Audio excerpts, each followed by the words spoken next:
So what would a world look like as an achiever? Imagine this, a world full of lists. A to-do list by your bed, in your car, on the fridge, a list for your work, for your home, for your friends' friends. In fact, if you don't have a list, come by afterward and I'll get you one. A perfect world for an achiever would be that we would give motivational speeches every morning. There is nothing like the inspiring and rallying people to believe in themselves, tackle new challenges, to claim new vistas, to go where no person has gone before. I have a dream. I digress.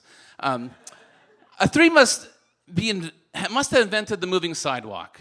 I mean, a sidewalk that moves, how brilliant. You can walk and do things at the same time? That's brilliant. I mean, who wouldn't want to get something done and do something else at the same time? Now, the spork.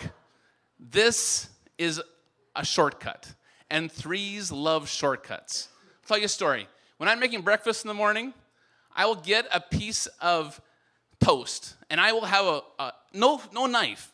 I will take a back of a spoon, and I will use it as a fork and as a knife, and all the three together. It's wonderful. Now, multitasking. We do a lot of things together. Now, just so you know, driving and making a phone call is not illegal. It's how you get good work done. Just so you all know, that's how you do it. So what does the world look like to an achiever? It looks like a race, but it's more like running a whole lot of races all together at the same time. I mean, there's always things to do, things to achieve, and always striving to be the best person that you can be, kind of the best version of yourself. But it's not really just about the winning. In fact, it's not really about the winning at all. It's when you are on top, when you feel like you have value, that really is like a security blanket that you wear. It's not just the thing that makes you feel good, it's really the thing that makes you feel safe. And I think that is something that people don't really understand. Hey, I went fast. So in the end, we do just want to matter, and it feels to us like to matter, we have to do things that matter, and we have to do a lot of things that matter. So it's not just about whether or not you've impacted people, it's how many people you've impacted, how many things you've achieved, and also how much good you've done in the world. And underneath it all, I think we do feel rather small. And the challenge is that we do want to matter to all of you, and all of you have different things that matter to you, different things that you value. So it can feel like the whole world is watching all the time. And for every set of eyes, we're trying to figure out what is it that you want from me, and trying to be that thing that you value. And then after all that's taken away, after all that time thinking about what everybody else wants, the question is, who am I without all that? What do I really like, and what do I really value?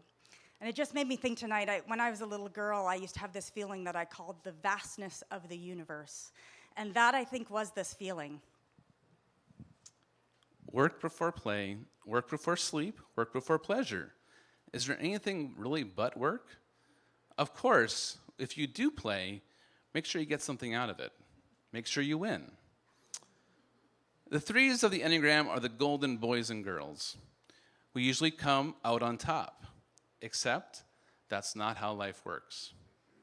Everyone fails, and when a three fails, the wheels come off. Failures expose what we've been trying to cover our entire lives, that we feel inadequate. So instead of embracing failure, we avoid it. Ultimately, at my core, I have replaced who I am for what I do. My identity is my performance. My image is my work product. While threes may put on a good show, deep down there's a struggle for identifying the real, the solid, and the I. With all the work and pressure and movement, there is no time for emotions. Threes are emotionally paralyzed. Ask me how I'm feeling, and I'll say I am busy. Feelings impede forward movement. This is great for efficiency, but poor for the depth of soul. This is making me feel sad, but we need to move on.